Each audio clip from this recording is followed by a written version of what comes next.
Pollution prevention is the one part of the job where a mistake follows you ashore.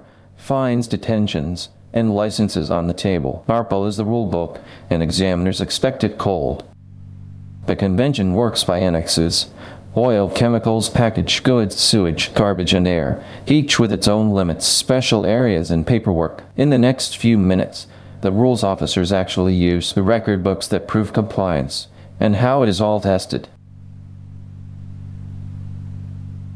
Annex I governs oil, and its heart is a simple idea. Machinery space bilge water goes overboard only through the filtering equipment, with the discharge below 15 parts per million, and the alarm and stop working not bypassed. Cargo side rules for tankers are stricter again, and special areas stricter still. The magic pipe is the career-ending shortcut. Bypassing the oily water separator is detected from ashore and prosecuted. The exam wants the numbers and the logic: 15 parts per million en route, equipment approved and running, and everything that leaves the ship recorded. Annex V flipped the old logic. Discharge of garbage into the sea is prohibited, full stop, with narrow exceptions, and plastics are banned everywhere, always, in every sea on the planet. What may go, goes by the table. Food waste, ground or not at set distances from land, cargo residues only when not harmful to the marine environment, and in special areas, almost nothing at all.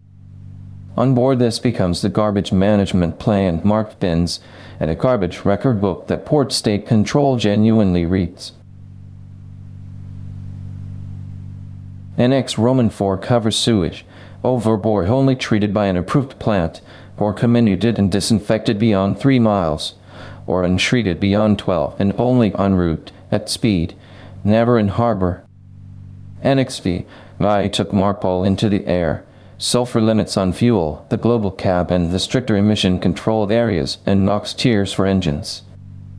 The practical daily discipline is fuel changeover, entering an emission control area on compliant fuel with the changeover log, time, positions, and tank soundings. Ballast water carries invisible cargo, organisms that wreck ecosystems and ocean away. The Ballast Water Management Convention exists to stop the hitchhikers. Ships manage ballast by exchange at depth and distance from land, or, the modern standard, by treatment systems that kill or remove organisms to the D2 limits. The officer's part, the Ballast Water Management Plan, followed exactly every uptake and discharge in the record book, and the crew able to show Port State Control how the system works.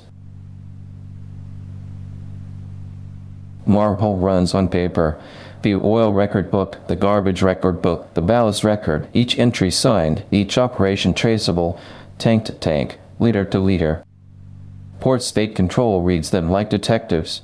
Soundings that do not add up, incinerator hours that do not match, a separator allegedly run while its pump was defective. False entries are treated as fraud, because they are. The honest rule is simple: the book matches the ship. If an operation went wrong, the entry says so, with what was done about it. Examiners test MARPOL in patterns. Numbers: 15 parts per million. The distances for sewage and food waste. Sulfur limits in and out of emission control areas. Definitions: special areas, the annexes and what each covers, what a garbage management plan must contain. And judgment: the separator alarm sounds mid-discharge. The incinerator is down to 4, a special area. Port State Control asks for the last 3 oil record book pages. Work practice makes the answers automatic.